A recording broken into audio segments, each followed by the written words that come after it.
Your Excellencies, ladies and gentlemen, I'm delighted to be able to address you on the occasion of this important mid-term conference of the Cross-Border Cooperation Mediterranean Programme.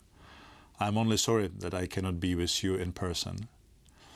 In 2011, together with High Representative Štefan, I announced the new incentive-based approach of the European Neighbourhood policy.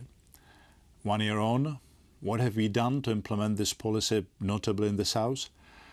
First, to support democratic transition, we have helped a number of southern neighbours conduct democratic elections. The European Union has deployed fully fledged election observation missions in Tunisia and Algeria and has sent election experts to Morocco and Libya. It has also provided technical assistance to Egypt. We have agreed on a cooperation programme with the Council of Europe to provide further advice on constitutional reforms and other important democratic aspects like the reform of the judiciary and the fight against corruption. Second, we have increased our financial assistance to support new challenges. €1 billion of additional grant funding is being made available to partners. This includes the new umbrella programme Spring, which will allocate €540 million for the period 2011-2013 to partners, demonstrating clear progress in democratic reforms in line with the more for more principle. We have also launched a civil society facility for our neighbourhood with an initial budget of €26 million for 2011, and similar amounts are planned for 2012 and 2013. We increased the lending ceilings to partner countries from the European Investment Bank by €1.15 billion. And we extended the mandate of the European Bank for Reconstruction and Development to the southern partners. Third, we have also made progress in the area of trade. The Council adopted negotiating directives for deep and comprehensive free trade areas with Egypt, Jordan, Morocco and Tunisia. The landmark agricultural liberalization agreement with Morocco will soon enter into force. Fourth, in the field of mobility, the European Union plans to conclude partnerships with Morocco and Tunisia. Now let me turn briefly to some perspectives for the future.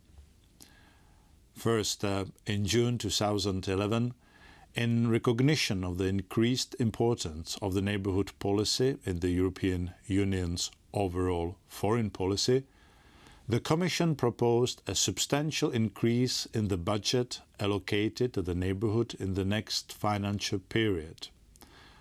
Our proposal is a little bit more than €18 billion, a significant increase compared to the existing level. In parallel, the Commission has proposed a regulation for the new European Neighbourhood Instrument based on the new policy vision. Let me mention two features that are of particular interest to you. We propose to amend the provisions on the cross-border cooperation to facilitate effective and faster implementation based on the consultation process conducted recently with all stakeholders, and we will promote closer links with the European Union internal instrument and policies, notably by establishing mechanisms to pool funds from both internal and external European Union instruments. My final words will be for the Mediterranean Cross-Border Cooperation Programme. Participation in this programme has surpassed all expectations.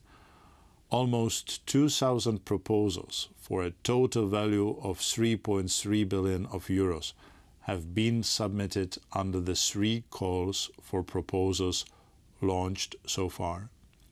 This represents more than 18 times the overall budget dedicated to project financing.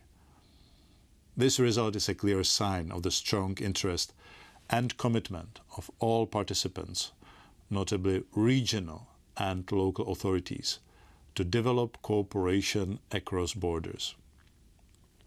In conclusions, I would like to reaffirm my determination to ensure that cross-border cooperation should remain an important feature of our cooperation in the Mediterranean region. Dear colleagues, I wish you fruitful discussions during your conference, and thank you for your attention.